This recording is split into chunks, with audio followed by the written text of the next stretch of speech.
É esse exercício de se pensar, é esse exercício de se perguntar que vai nos dar melhor a certeza do caminho que a gente pode escolher.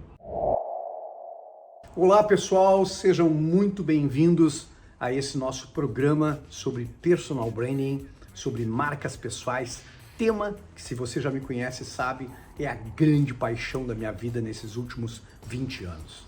E eu acredito que esse tema do gerenciar a si mesmo, né, de nos entendermos como empreendimentos com marcas, ele permite muitos olhares e muitas reflexões.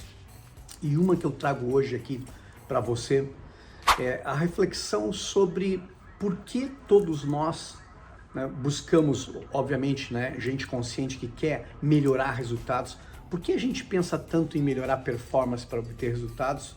E por que a gente tem uma resistência tão grande à ideia de se planejar para obter melhores resultados? Então eu parto da ideia de que pelo menos tem duas grandes forças trabalhando com a gente o tempo todo. O primeiro é uma espécie de senso comum, que talvez esteja na sua cabeça, está na maioria das pessoas, de que se a gente quer melhorar resultados, se a gente quer obter melhores resultados, obviamente a gente deve melhorar a performance.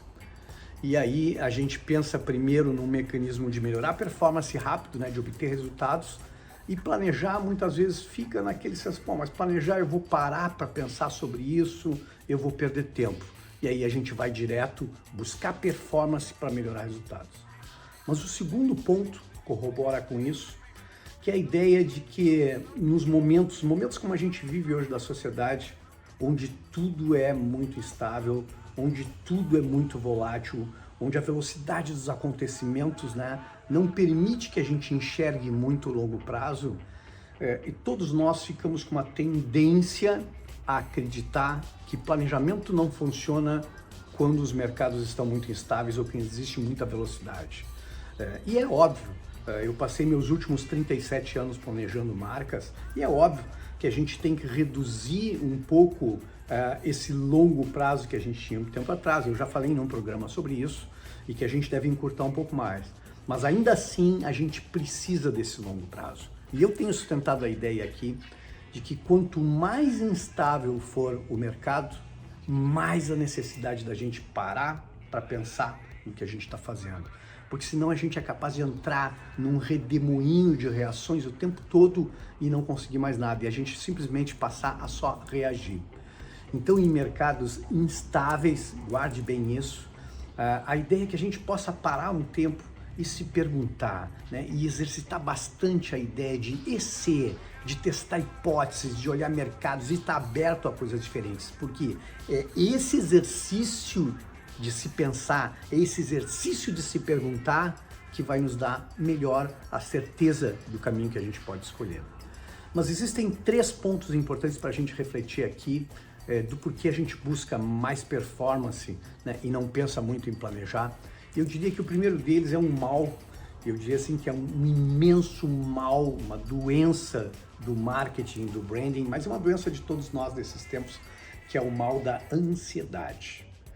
A gente, com a velocidade dos acontecimentos, a gente criou em todo mundo uma certa respiração ofegante para tudo, para obter resultados, né? Então a gente quer resultados sempre muito rápidos e ninguém está muito disposto a esperar para isso.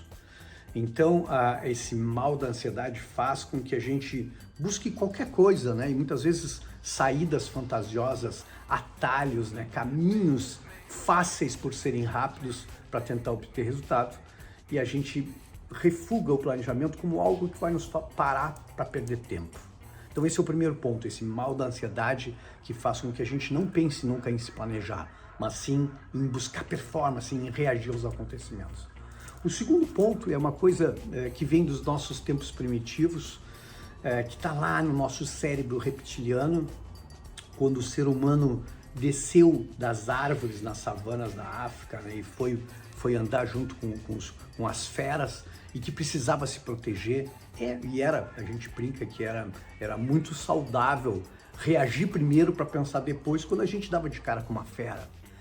Então, para a saúde, né, para a sobrevivência, era preciso que a gente primeiro reagisse, corresse para depois pensar. O problema é que a gente tem séculos de reação dessa forma, né? A gente primeiro reage, pensa depois, e a gente ficou isso impregnado no nosso cérebro. E acontece que hoje as feras não são feras mais soltas, né, nas savanas da África, mas é o que a gente chama de feras imagéticas, né? A gente tá sempre com a adrenalina alta, tá sempre com a rotação alta, com as feras que estão aqui no digital, né? Que estão na nossa tela, onde a gente não consegue correr. Isso faz um mal terrível. Mas tem um mal do mindset, que é primeiro reagir para depois pensar. Pense nisso. O terceiro ponto, que eu diria que é o terceiro grande mal que nos faz rejeitar o planejamento, é a ideia de buscar sempre recompensas imediatas e de se acostumar com coisas com entregas muito rápidas e viver no curtíssimo prazo. Eu brinco com a ideia que muitos de nós e muitos profissionais qualificados que conseguem pensar suas organizações para daqui a 3 anos, 5 anos, mas quando se trata da sua vida profissional, da sua carreira, o longo prazo é as férias de fim de ano e não consegue mais fazer isso. Então, uma espécie de mal do presentismo, né? De viver sempre buscando recompensas muito imediatas. E esses 3 grandes pontos que eu falei para vocês são 3 grandes forças que a gente luta e que fazem parecer o planejamento uma coisa sem valor frente à performance. E aí eu queria que você ficasse com uma frase muito importante aqui e que você refletisse sobre ela, sobre a ideia de não melhore na direção errada. Porque performance sem direção pode simplesmente acelerar o seu próprio fracasso. Então a gente tem que pensar que primeiro eu preciso me pensar, primeiro eu preciso me compreender como um empreendimento, primeiro eu preciso ter esse tempo de refletir sobre mim mesmo, sobre a minha potência interior, sobre as minhas fragilidades, sobre as minhas vulnerabilidades, pensar e imaginar onde eu quero chegar no longo prazo, me entender nesse ciclo de vida profissional que eu tenho, e aí sim, poder me perguntar à exaustão, poder me questionar, poder buscar formas, refletir, me dar o tempo de me questionar, me dar o tempo de poder escolher as rotas, olhar os caminhos e reagir menos e se planejar, para aí sim, com a rota certa, poder simplesmente acelerar. Mas eu brinco com a ideia que muitas vezes buscar performance sem a direção correta é como sair da garagem acelerando o carro sem ter planejado o GPS ou sem ter pensado a rota. Então reflita muito isso e guarde muito bem essa frase. Não melhore na direção errada. Pense primeiro na direção para depois poder buscar performance na sua vida. Faz sentido isso para você? Eu espero que sim, para mim faz bastante sentido. A gente está se aproximando do final do ano, onde as pessoas precisariam, né, parar um pouquinho para pensar em 2026, para pensar nas suas carreiras, para pensar nos próximos ciclos. E isso é de uma importância vital para as carreiras, é importância vital para as nossas vidas profissionais. Pense nisso, me diga aqui se faz sentido para você. Se você está vendo esse vídeo no meu canal do YouTube, ative o sininho, inscreva-se aqui no canal, me deixe a sua mensagem, me deixe a sua dúvida para a gente poder trazer em outros programas. Semana que vem eu estou de novo aqui com vocês com alguma reflexão sobre marcas pessoais, sobre personal branding e sobre os impactos disso na minha vida e na sua vida. Até semana que vem, um grande abraço.